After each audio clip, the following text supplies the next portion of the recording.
Hey, what's going on, guys? It is Justin from the Edison Club.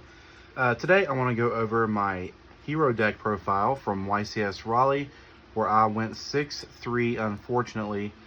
Started off the event undefeated 5-0, lost round 6, lost round 7, won round 8, and unfortunately lost round 9. Was 1 point away from making day 2, so pretty sad, but I haven't taken advanced seriously in about 2 years now due to focusing on Edison. So I decided to take a swing at things and attend the YCS and play one of my favorite decks of all time.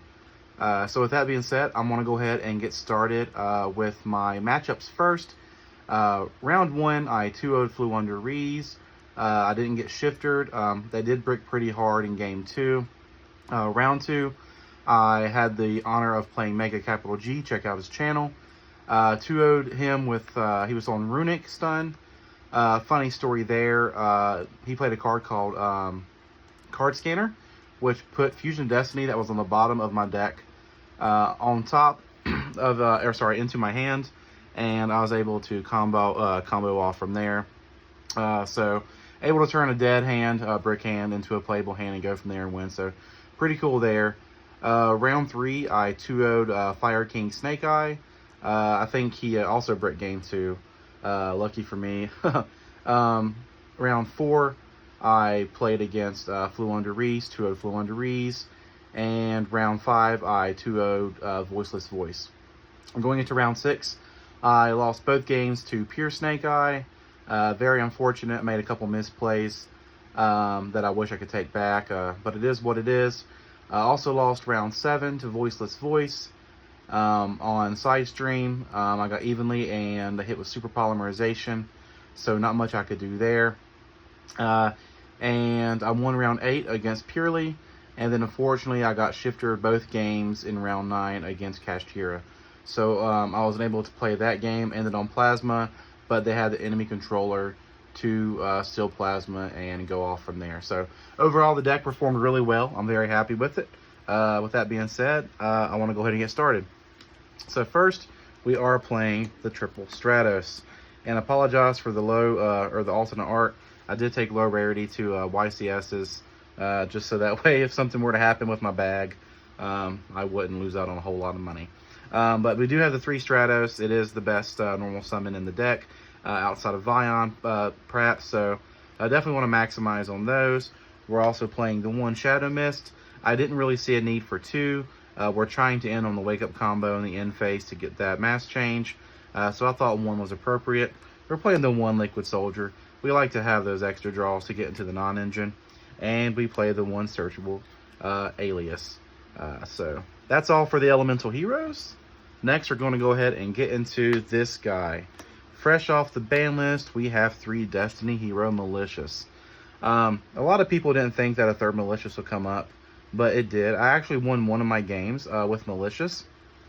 I got nibbed, and I had like a 10,000 attack nib token on my field, and they had their nib in defense mode. I was able to summon Malicious from deck, attack over the defense nib, and then hit them with the nib token for game. This came up quite a bit. People would often bestial this, the first Malicious in grave, and I would just dump a second one and just go from there and get full combo. Then we have the 1 Denier, which is a 4th Malicious. It can also recycle your DPE, which sometimes does come up. I played the 1 Dark Angel.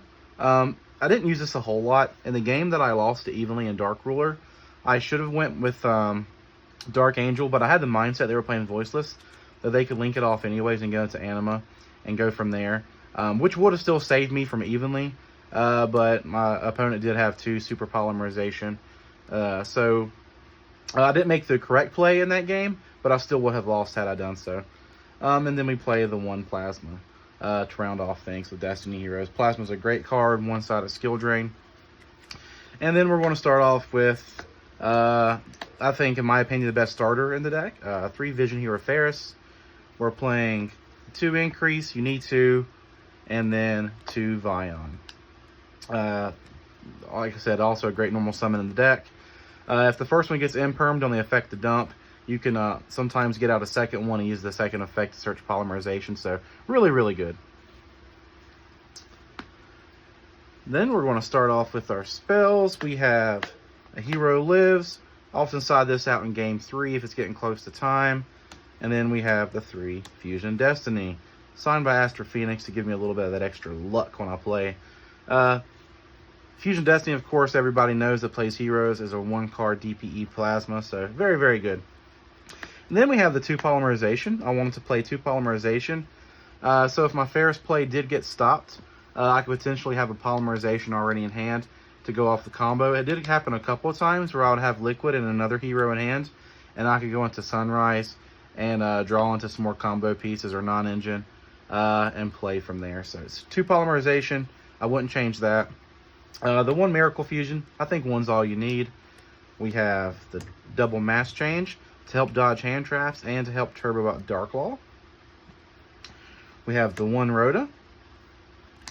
And then we have the 3 Triple Tactics Talent, one of the MVPs of the day.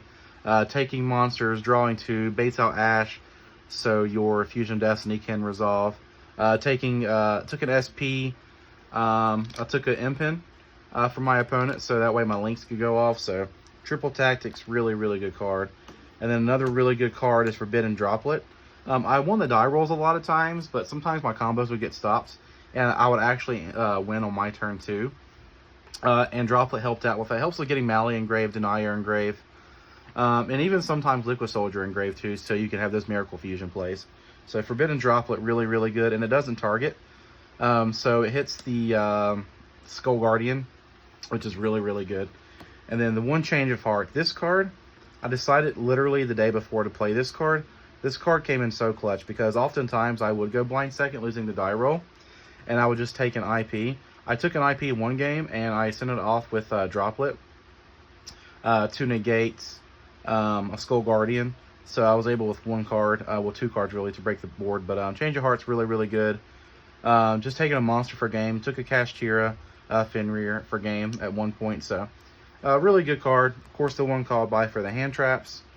And then the 3 Imperm, which is really, really good. Omni negates like Barone and Savage aren't in the game anymore.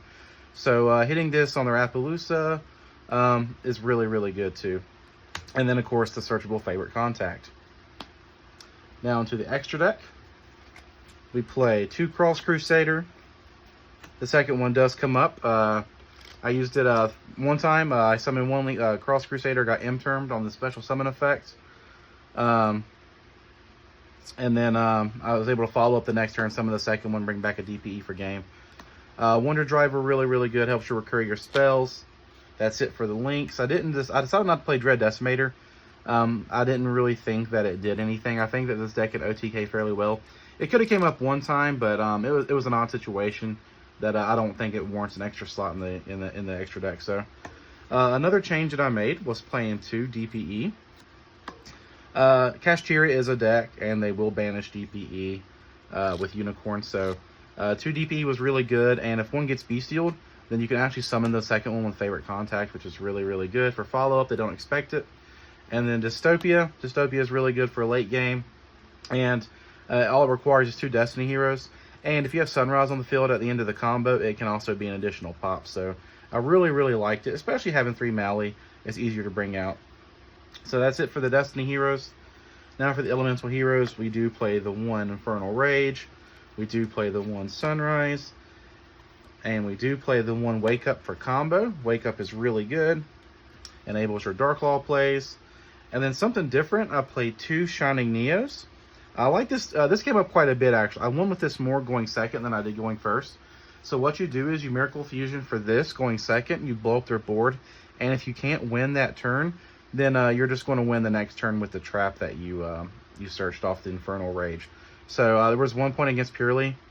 They couldn't return this back to extra deck with Noir, I think his name is, because this card can't be returned back to extra deck because of the trap. So really, really good card. I had 2 of these on the field 1 time at like 50-some hundred a piece. So really, really good card. And then for the masked heroes, we play the 1 Blast and the 2 Dark Claw. I'm sorry, we do play 1 more link. We play the Infernal Devicer to get you to your Neos. So that's it. And then going to the side deck, I didn't know what to expect since the ban list hit. I figured a lot of rogue like Orcus, Thunder Dragon, Sword Soul, things like that too. Also Snake Eyes. So I sort of went with like a basic side deck, but 3 nib came up. 3 nib was really, really good. And the snake eye matchup. And then we have the 2-dimensional barrier for voiceless, the 1 extra mass change turbo dark law for the snake eye matchup. 3 evenly, which came in clutch. And then we have 2 Book of Eclipse, just in case we do get those boards of Thunder Dragon, Feather Duster, and then Dark Ruler no more. Well, that's it, guys. Hope you enjoyed.